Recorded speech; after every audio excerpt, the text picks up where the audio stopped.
নমস্কার, আপনাদের সকলকে আমাদের চ্যানেল গল্পমহলে স্বাগত জানাই। আজকের গল্প পিসে মশাই।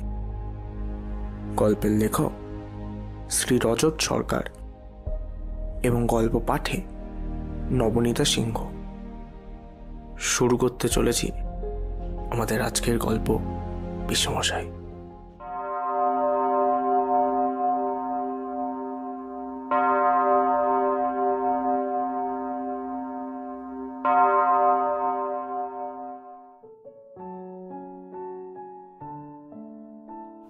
অরিন্দম সেনগুপ্ত একটি সরকারি ব্যাংকের ম্যানেজার। এতদিন কলকাতায় তার বসতবাড়ির কাছেই ছিল অফিস। অফিসে পৌঁছতেন বাড়ি থেকে ৮ ঘন্টার মধ্যে মেট্রো রেলে করে, কিন্তু আজ হঠাৎ তার বদলির পরোয়ানা এসেছে হেড অফিস থেকে। তাকে আজ বুধবার থেকেই মচলন্দপুরের দক্ষিণ চাতরা ব্রাঞ্চে যোগ দিতে হবে ব্রাঞ্চ ম্যানেজার হিসেবে। এতদিন খুবই সুখে চাকরি করার সুবাদে বাড়ি থেকে এই বনগা লাইনে ট্রেনে যাতায়াত করা তার পক্ষে সম্ভব নয়। অফিসের গাড়ি নিয়ে এতদূর যাতায়াত করাও তার সমীচীন মনে হয় না। তাই তিনি বনগা লোকালে উঠেই ঠিক করে ফেলেছেন যে ওই দক্ষিণ চাতরাতেই কোনো বাড়ি ভাড়া করে থাকবেন।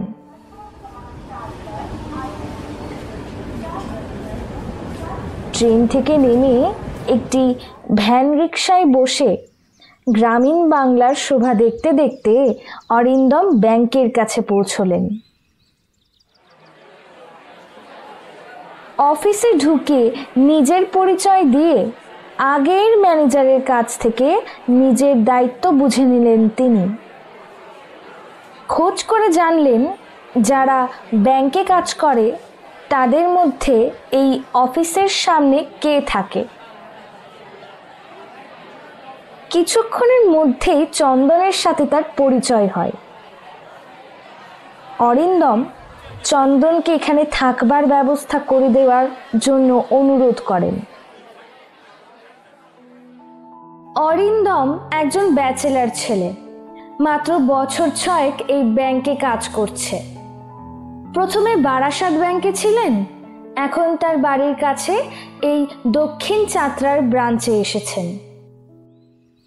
কথায় কথায় চন্দনবাবু জানালেন যে একটা কোনো ব্যবস্থা হয়ে যাবেই, তবে যতদিন না হয় আপনি আমার বাড়িতে থাকতে পারেন।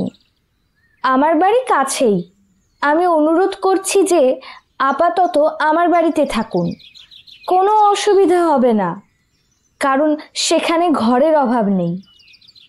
অগত্যা অরিন্দম বাবু রাজি হলেন। তিনিও অকৃতদার, বাড়িতে বাবা মা কাকা কাকিমা থাকেন, তাদেরকেও জানিয়ে দেন তার পরিকল্পনার কথা। কাজ শেষ করে নিজের ব্যাগ নিয়ে অরিন্দম চন্দনের মুখার্জি বাড়ি উপস্থিত হলেন। তাকে একটা ঘর খুলে দেওয়া হলো এবং সেটা তাদের বাড়ির লাইব্রেরির পাশেই। অরিন্দম নিজেও বইয়ের পোকা, তাই তার খুবই আনন্দ হলো এই ব্যবস্থায়। চন্দনের 51বর্তী পরিবার, জ্যাঠা কাকা এবং বাড়ির সকলের সাথে পরিচয় করে অরিন্দম এত সুন্দর পরিবারের মধ্যে তিনি থাকবেন বলে মনে মনে ঈশ্বরকে ধন্যবাদ জানালেন। রাত্রে খাওয়ার পর একটা সিগারেট ধরিয়ে বাইরে বারান্দায় দাঁড়ালেন তিনি।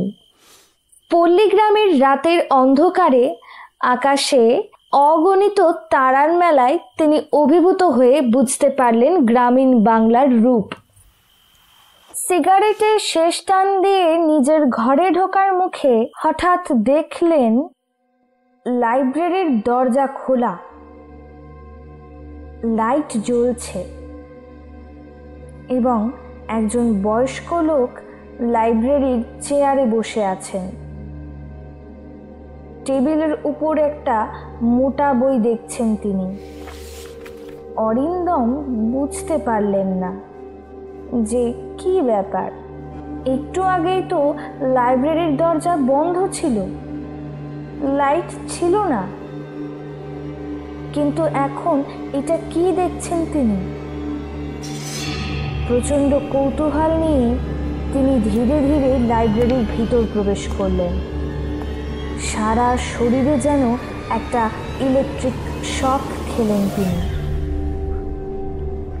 নিজেকে সামলে নিতেই হঠাৎ দেখলেন চেয়ারে বসা ভদ্রলোক মুখ তুলে তাকে ডাকছেন। এক মুখ দাড়ি নিয়ে ওনার মুখটা যেন স্পষ্ট নয়, তবুও তিনি এগোতে থাকলেন এবং লক্ষ্য করলেন ভদ্রলোক যেন অস্ফুটে বললেন 4 নম্বর র্যাক থেকে ভারতের প্রাচীন সংস্কৃতির বইটা তাকে এনে দিতে। অরিন্দম মন্ত্রমুগ্ধের মতো বই খুঁজে ধুলো ঝেড়ে টেবিলের ওপর রাখলেন। অরিন্দমের মনে হলো তার নিজের ওপর দখল আর নেই। এইভাবে কতক্ষণ কেটেছে তিনি জানেন না।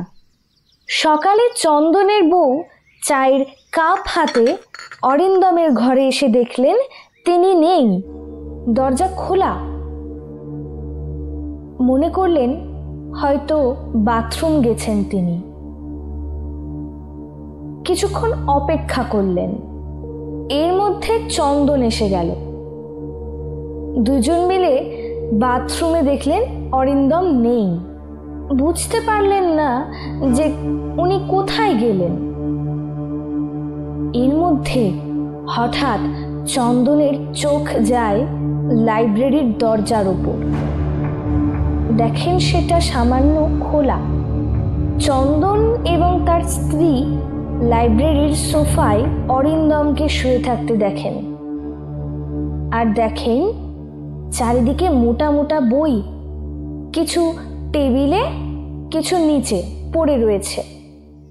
ওরা তাড়াতাড়ি অরিন্দমকে ডেকে তোলে। অরিন্দম চোখ মেলে এবং ধীরে ধীরে সম্বিত ফিরে পায়। অরিন্দম অত্যন্ত লজ্জায় পড়ে যায় এবং ফ্রেশ হয়ে বাথরুম থেকে বেরিয়ে এসে চন্দনের হাত থেকে চা নিয়ে চায়ের চুমুক দিয়ে একটু ধাতস্থ হয়। এরপর চন্দনের কথায় অরিন্দম জানায় কিভাবে লাইব্রেরিতে সে ঢুকলো এবং এক দাড়িওয়ালা বয়স্ক ভদ্রলোক তাকে দিয়ে মোটা মোটা বইগুলো র্যাক থেকে এনে রাখতে বলে। অরিন্দম বলে, আমি কতক্ষণ এই কাজ করেছি জানি না।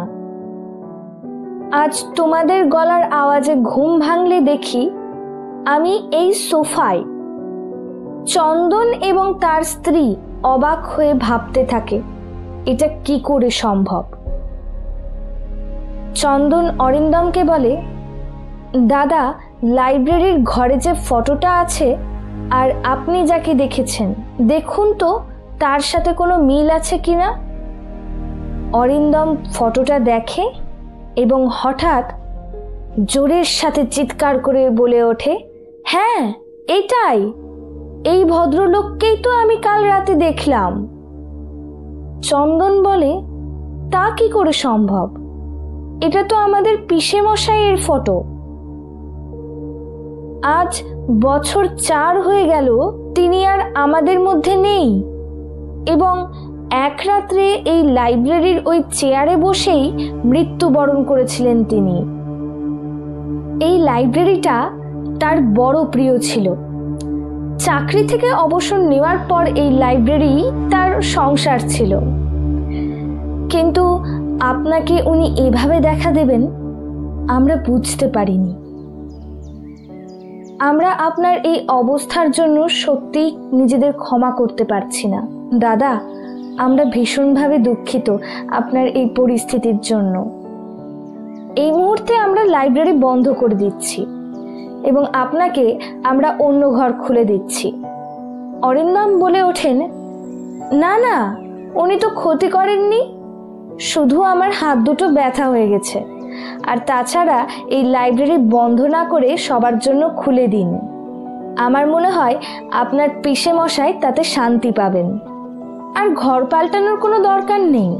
যতদিন না অন্য কোনো ঘর ভাড়া মিলছে আমি এখানেই থাকব। চন্দন সম্মত হয় এবং বলে ওঠে, ঠিক আছে, আপনি যা বলছেন তাই হবে। আমরা এই লাইব্রেরি সকলের জন্য খুলে দিচ্ছি। আপনি কিন্তু অন্য ঘরে চলুন। অরিন্দম বলে ওঠে, না না, আমি এখানেই থাকবো। আর আজ তো ব্যাংক ছুটি, আমি সারাদিন এই লাইব্রেরিতেই কাটাবো। এখানে যে এত প্রাচীন এবং মূল্যবান বইগুলো আছে তা সমাজের এক একটা দলিল। চন্দন এবং ওর স্ত্রী বেরিয়ে গেলে অরিন্দম একটা সিগারেট ধরায় এবং চিন্তা করতে থাকে কাল যেটা হয়েছে তা কি স্বপ্ন নাকি মায়া। আমাদের আজকের গল্প এখানেই শেষ হলো। আমাদের গল্পটি ভালো লেগে থাকলে প্লিজ লাইক, কমেন্ট, শেয়ার করে দেবেন। আরও নানা রকমের গল্প শুনতে আমাদের চ্যানেলটি সাবস্ক্রাইব করুন এবং বেল আইকনটি প্রেস করে দিন। নতুন গল্প নিয়ে আমরা খুব শীঘ্রই আসছি। ভালো থাকুন, সুস্থ থাকুন, সঙ্গে থাকুন। ধন্যবাদ।